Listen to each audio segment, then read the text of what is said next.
नमस्कार दोस्तों, स्वागत है आपका हमारे YouTube चैनल रेलवे अड्डा के केसी में। दोस्तों अभी हम लोग बात करने वाले हैं जीके जीएस का महत्वपूर्ण क्लास है ये दोस्तों।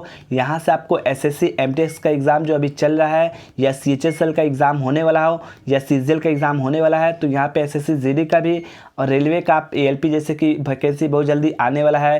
यहाँ पे ग्रुप डी का होने वाला है, आरपीएफएसआई का होने वाला है। तो यहाँ से जो भी आपको एग्ज़ाम होने वाला है जहाँ पे आपको जीके जीएस का प्रश्न मिलेगा, उसके लिए काफ़ी वीडियो लाभदायक होने वाला है ये दोस्तों। जैसा कि आपको पता है बिहार में आईटीआई होने वाला है या डीएलएड के एंट्रेंस एग्ज़ाम होने वाला है, तो उसके लिए वीडियो काफ़ी लाभदायक है। पहला प्रश्न को चलते हैं दोस्तों, शिवाजी और जयसिंह के बीच में पुरंदर की संधि कब हुई थी? दोस्तों आपको बता दें, शिवाजी के बीच में और जयसिंह के बीच में यहाँ पे पुरंदर की संधि हुई थी, जो कि जून में हुआ था 1665 ईस्वी में। और यहाँ पे आपको एक और चीज़ याद रखना है कि जो जयसिंह है, यहाँ पे जयसिंह वो आपको अकबर के दरबार में रहने वाले नौरत्न जो थे, अकबर के दरबार में जो नौरत्न थे, जिसमें एक थे मान सिंह जोधा भाई के भतीजा, तो उन्हीं के वंशज है ये जयसिंह। ये औरंगजेब के सेनापति के रूप में भी जाना जाता है दोस्तों। ये आपको 1665 में होता है, याद रखना है। दूसरा प्रश्न है, doctor Rajendra Prasad memorial award निम्नलिखित में से किस क्षेत्र से संबंधित है? तो ये अवार्ड जो है आपको राजेंद्र प्रसाद मेमोरियल अवार्ड, ये किस क्षेत्र में दिया जाता है? जैसे कि ऑप्शन में देख सकते हैं, बैंकिंग है, समाज सेवा है, लोक प्रशासन है और रेलवे है। तो दोस्तों ये आपको जो दिया जाता है राजेंद्र प्रसाद मेमोरियल अवार्ड, वो आपको लोक प्रशासन में दिया जाता है, यानी कि ऑप्शन नंबर आपको यहाँ पे बिल्कुल सी यहाँ पे सही है दोस्तों, याद रखिए दोस्तों। नेक्स्ट है, जैव शब्द किस खेल से संबंधित है? दोस्तों जो जैव जो है वो शब्द जो है आपको ये मुक्केबाजी से संबंधित है, यानी ऑप्शन नंबर बी आप देख सकते हैं मुक्केबाजी, यहाँ पे जैव शब्द का प्रयोग होता है। बात करते हैं क्रिकेट में, तो क्रिकेट का एक शब्द होता है गुगली होता है, अपर कट होता है और मिड आउट होता है और स्टंप होता है, एलबीडब्ल्यू होता है। ये सब आपको क्रिकेट से संबंधित है दोस्तों। और यहाँ पे एक और याद रखिए आप, बिलियर्ड्स है, तो यहाँ पे क्यू एक शब्द होता है, क्यू क आधा यू, क्यू शब्द जो है आपको बिलियर्ड से संबंधित होता है। और गोल्फ रहेगा तो टी रहेगा शब्द दोस्तों, टी जो शब्द है टी शब्द वो आपको गोल्फ से संबंधित है, GOLF गोल्फ खेल से संबंधित है। बात करते हैं 4 नंबर प्रश्न, लेनिन का उत्तराधिकारी कौन था? जो दोस्तों रूस के जो नेता जो थे लेनिन जो थे, उनके उत्तराधिकारी के रूप में स्टालिन को माना जाता है, यानी ऑप्शन नंबर सी जो है स्टालिन, ये आपका बिल्कुल सही जवाब है। याद रखिएगा लेनिन का उत्तराधिकारी कौन था? स्टालिन था। बात करते 5 नंबर प्रश्न, इनमें से कौन यूएनओ के विशेष एजेंसी नहीं है? दोस्तों आपको बता दें यूएनओ के विशेष एजेंसी है टोटल 17। यूएनओ के विशेष एजेंसी कितना है? टोटल 17 यहाँ विशिष्ट एजेंसियाँ है। जैसे कि देख सकते हैं FAO खाद्य और कृषि संगठन, ICAO, यहाँ पे आप टोटल 17 देख सकते हैं। तो इसमें ऑप्शन में आपको FAO दिया था जो कि आपको विशिष्ट एजेंसी है। दूसरा ऑप्शन दिया था यूनेस्को, ये भी आपको विशिष्ट एजेंसी है। तीसरा आपको WHO दिया था, यानी विश्व स्वास्थ्य संगठन, ये भी आपका 17 विशिष्ट एजेंसियाँ में है।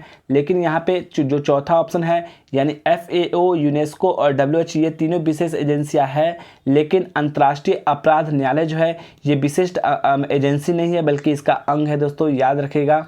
नेक्स्ट है यहाँ पे, जैन तीर्थकर पार्श्वनाथ किस स्थान से संबंध रखते थे? तो दोस्तों आपको बता दें यहाँ पे जैन में जो टोटल 24 तीर्थकर थे, जिसमें आपको 23वें नंबर के तीर्थकर जो है वो पार्श्वनाथ है।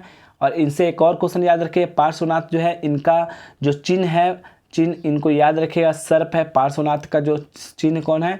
सर्प है। और इनका जो संबंध है आपको वाराणसी से, दोस्तों यहाँ पे बिल्कुल सही जवाब वाराणसी से थे। क्योंकि आपको एक और बता दें यहाँ पे बात, इनके पिता का नाम है अग्रसेन, जो कि आपको वाराणसी के राजा थे। यहाँ पे याद रखिएगा वाराणसी के राजा कौन थे? अग्रसेन, यानी इनके पिता, ये इसीलिए आपको ये बनारस से संबंध रखते थे पार्श्वनाथ। इनका प्रतीक चिन्ह जो है आपको सर्प है।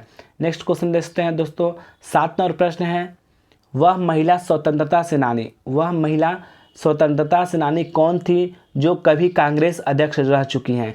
साथ ही गोल्डन थ्रेशोल्ड नामक कविताओं का संग्रह लिखा है। दोस्तों आपको बता दें यहाँ पर एनी बेसेंट ऑप्शन ए में देख सकते हैं, बी में है सरोजनी नायडू, सी में है एजाज रसूल और डी में है राजकुमारी अमृता कौर। दोस्तों आपको बता दें यहाँ पे गोल्डन थ्रेशोल्ड नामक कविताओं का संग्रह जो है सरोजनी नायडू के द्वारा किया गया था। और ये आपको कांग्रेस के अध्यक्ष भी रह चुकी है। भारत के पहले कांग्रेस के अध्यक्ष जो है लेडीज़ में भारतीय महिला का बात करें तो सरोजनी नायडू होंगी, जबकि INC की पहली महिला अध्यक्ष रहेगा तो एनी बेसेंट होगी। तो एनी बेसेंट जो थी आपको 1917 में कोलकाता अधिवेशन हुआ था, वहाँ पे ये अध्यक्षता बनी थी। बात करते हैं आपको सरोजिनी नायडू को, जो ये इस प्रश्न का आंसर है, जो गोल्डन थ्रेशोल्ड नाम की किताब लिखी है, तो ये आपको 1925 में कानपुर अधिवेशन यहाँ पे उसकी अध्यक्षता की थी, याद रखिएगा। कानपुर अधिवेशन 1925 बिल्कुल सही जवाब है दोस्तों। नेक्स्ट है 8 नंबर प्रश्न है, प्रसिद्ध लिंगराज मंदिर के निर्माणकर्ता कौन है?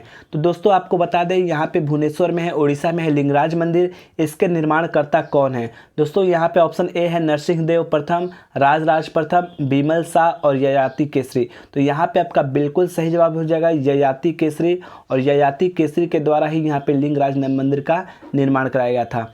एक और बात याद रखिएगा, राजराज प्रथम से याद रखिएगा बृहदेश्वर का तंजौर मंदिर, बृहदेश्वर का मंदिर जो कि तंजौर में है, तंजावुर में है, आपको तमिलनाडु में है, उसके निर्माण करता है राजराज प्रथम। बात करते हैं बिमल शाह, इनका भी एक नाम याद रखिए बिमल शाह से। ये राजस्थान में माउंट आबू पर स्थित है दिलवाड़ा का जैन मंदिर, दिलवाड़ा का जैन मंदिर जो है, जैन मंदिर, वो आपको बनवाए थे कौन? बिमल शाह, ये भी याद रखिएगा। नेक्स्ट क्वेश्चन है, national gallery of modern art कहाँ स्थित है? दोस्तों ये जो national gallery of modern art जो है आपको, वो नई दिल्ली में स्थित है, जो कि आपको 1954 में इसकी स्थापना किया गया था। याद रखें 1954 में स्थापना हुआ है, और यहाँ पे कहाँ पे है? नई दिल्ली में है, ये याद रखना है। नेक्स्ट है, खेल के दौरान एक बैडमिंटन खिलाड़ी को दिया गया ब्लैक कार्ड क्या इंगित करता है? अगर आपको कोई भी प्लेयर जो है बैडमिंटन का है और आपको एम्पायर के द्वारा यहाँ पे ब्लैक कार्ड यहाँ पे इंगित किया जाता है, तो उसको इसका अर्थ होता है उसकी अयोग्यता पे प्रश्न उठता है दोस्तों। ऑप्शन नंबर डी यहाँ पे बिल्कुल सही जवाब है। कुछ एडिशनल इन्फॉर्मेशन देखिएगा, अगर अंपायर के साथ दुर्व्यवहार किया जाता है तो यहाँ पे आपको पीला कार्ड दिखाया जाता है। जब एम्पायर के साथ ज़्यादा ही दुर्व्यवहार किया जाता है, यानी उच्च कदाचार या खेल की जातीयता का उल्लंघन हो, या आमतौर पे 2 पीले कार्ड के बाद दिया जाता है, इसको लाल कार्ड दिया जाता है। और बात करते हैं जो कि क्वेश्चन में पूछा है आपको काला कार्ड, तो काला कार्ड किसके लिए आता है? अयोग्यता के लिए होता है। ये बिल्कुल सही जवाब दोस्तों, काला कार्ड अयोग्यता के लिए। बात करते हैं नेक्स्ट प्रश्न की ओर। 11 नंबर प्रश्न है, भारतीय दलहन अनुसंधान संस्थान कहाँ स्थित है?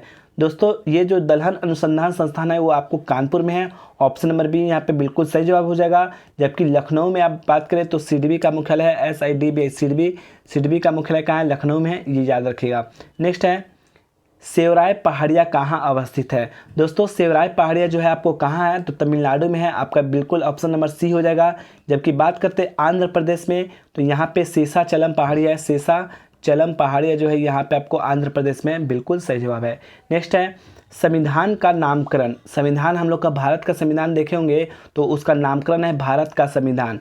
तो इसको भारत का संविधान के रूप में किस अनुच्छेद में कहा गया है? कि संविधान जो है, संविधान का नामकरण भारत का संविधान है, यह आपको किस अनुच्छेद में दोस्तों? Option A 380, 369, 368, 393। दोस्तों आपको ये बिल्कुल ही याद रखना है, क्वेश्चन आपको एकदम याद रखना है कि भारत का संविधान जो है वो कहा गया अनुच्छेद 393 में। ऑप्शन नंबर डी यहाँ पे बिल्कुल सही जवाब है। जबकि बात करें संशोधन करने के, तो संशोधन होता है अनुच्छेद 368 के द्वारा। नेक्स्ट क्वेश्चन है, गोबर पर उगने वाले कवक को क्या कहते हैं? दोस्तों आप कभी कभी देखते हैं गोबर जो होता है गाय के द्वारा जो किया जाता है, तो उसके ऊपर कुछ उजला कलर का आपको रसायन हो जाता है, तो वो कवक होता है मूल रूप से। तो कवक को क्या कहते हैं? उस कवक का नाम क्या है दोस्तों? तो याद रखें उसका नाम है कोप्रोफिल, क्रोपोफिल उसका नाम है दोस्तों, याद रखें क्रोपोफिल उसको कवक को कहते हैं जो कि गोबर पे उगता है। ये भी एक और क्वेश्चन है, कार्टिकोल्स। दोस्तों ये आपको वृक्षों पर उगने वाले जो कवक होते हैं वो होता है कार्टिकोल्स। क्या होता है? वृक्षों पर उगने वाले कवक को कहते हैं हम लोग कार्टिकोल्स। नेक्स्ट यहाँ पे ऑप्शन नंबर सी देख सकते हैं, जीरोफाइटस है।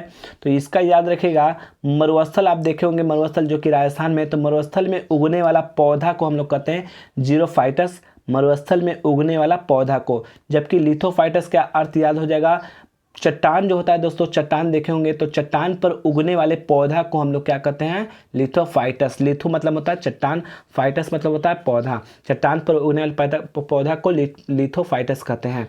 नेक्स्ट है 15वां प्रश्न है, बॉम्बे प्लान कब लागू हुआ? दोस्तों आपको बताया बॉम्बे प्लान जो है 15 वर्षीय योजना है जो कि आपको 1944 के द्वारा 1944 में लागू हुआ था और ये आपको 8 उद्योगपति जो बॉम्बे के थे उनके द्वारा ये लागू किया गया था। याद रखिएगा 8 उद्योगपति मिलकर 15 वर्षीय योजना जो कि बॉम्बे प्लान कहलाता है वो लागू हुआ 1944 में। नेक्स्ट प्रश्न है नाबार्ड की स्थापना कब हुई थी? दोस्तों ये क्वेश्चन बहुत बार एग्जाम में पूछा है, तो ये याद रखें नाबार्ड की स्थापना जो है छठी पंचवर्षीय योजना में हुआ था, छठी योजना काल में, जो कि काल है 1980 से 85। लेकिन आपको डेट याद रखना है तो 12 जुलाई 1982 को हुआ था। याद रखें डेफिनेटली दोस्तों नाबार्ड की स्थापना जो है 12 जुलाई 1982 को था, वो भी शिवरामन समिति के सिफारिश पर। यह भी याद रखना है आपको, कौन समिति के सिफारिश पर? शिवरामन समिति के सिफारिश पे। नेक्स्ट है ब्राउन क्रांति किससे संबंधित है? दोस्तों ब्राउन क्रांति है तो डेफिनेटली आपको याद होना चाहिए, नहीं याद है तो याद रखें ऑप्शन नंबर ए है आलू से। तो आलू से जब भी आएगा तो आपको गोल क्रांति याद रखना है, गोल क्रांति जब भी आएगा तो वो आलू से हो जाएगा। जबकि बात करते हैं पेट्रोलियम से, तो पेट्रोलियम जो होता है वो कृष्ण क्रांति से होता है। याद रखें कृष्ण क्रांति से पेट्रोलियम। जबकि दूध से बात करें तो श्वेत क्रांति दूध से संबंधित है। तो बचा कौन ऑप्शन? ऑप्शन नंबर बी, जो कि याद रखिएगा ब्राउन क्रांति जो है गैर परंपरागत ऊर्जा से संबंध रखता है। ऑप्शन नंबर बी यहाँ पे बिल्कुल सही जवाब है। चारों ऑप्शन का आप लोग बता दिया है दोस्तों, और याद रखिएगा चारों ऑप्शन एक बार देखिएगा तो वीडियो याद हो जाएगा दोस्तों, कोई दिक्कत नहीं होगा। नेक्स्ट क्वेश्चन है वर्तमान में सिडबी के अध्यक्ष कौन है? दोस्तों ये आपको वीवीआई है इसलिए क्योंकि ये जो है अध्यक्ष जो अभी हाल ही में बने हैं उनका याद रखना है, क्योंकि एमटीएस में जो आने वाला एग्जाम है उसमें एक क्वेश्चन पूछ सकता है। तो बात करते हैं वर्तमान में सिडबी के अध्यक्ष कौन है? तो सबसे पहले सिडबी के अध्यक्ष है श्री शिव सुब्रमण्यम रमन। याद रखिए क्या इनका नाम है? श्री शिव सुब्रमण्यम रमन, जो कि 2 अप्रैल 1990 में इस सिडबी के ये स्थापना हुआ था, जो कि लखनऊ में इसका मुख्यालय है। नेक्स्ट है बम्बू नृत्य किस राज्य से संबंधित है? दोस्तों ये बम्बू नृत्य जो है आपको मिजोरम से संबंधित है। याद रखिए मिजोरम से संबंधित है बम्बू नृत्य। अगर आपको क्वेश्चन बढ़िया लगे दोस्तों, वीडियो पसंद आए तो जरूर लाइक कीजिएगा, चैनल पे पहली बार है तो सब्सक्राइब कीजिएगा। मिलते हैं। देखिए दोस्तों 20 नंबर प्रश्न है, लास्ट प्रश्न है दोस्तों। यहाँ पे देखिए दोस्तों, यहाँ पे लिखा है सतलज नदी किस दर्रे से होकर भारत में प्रवेश करती है? तो आपको पता होना चाहिए सतलज नदी है वो भारत में जो प्रवेश करती है वो उस स्थान से, यानी दर्रा का नाम क्या है? तो याद रखिएगा सिपकिला दर्रा। क्या नाम है? सिपकिला दर्रा, जो कि आपको ऑप्शन नंबर डी में देख रहे हैं सिपकिला, जो कि आपको कहाँ है? तो ये भी याद रखिए हिमाचल प्रदेश में है। सिपकिला दर्रा कहाँ है? हिमाचल प्रदेश में। जोजिला कहाँ है? आपको जम्मू कश्मीर में। नाथुला कहाँ है? उत्तराखंड में। लिपुलेख भी कहाँ है? उत्तराखंड में। तो सिपकिला है हिमाचल प्रदेश में, यहीं से आपको सतलज नदी भारत में प्रवेश करती है। वीडियो पसंद आया तो दोस्तों लाइक कीजिएगा, चैनल पे पहली बार है तो सब्सक्राइब कीजिएगा। मिलते हैं नेक्स्ट वीडियो में। जय हिंद दोस्तों।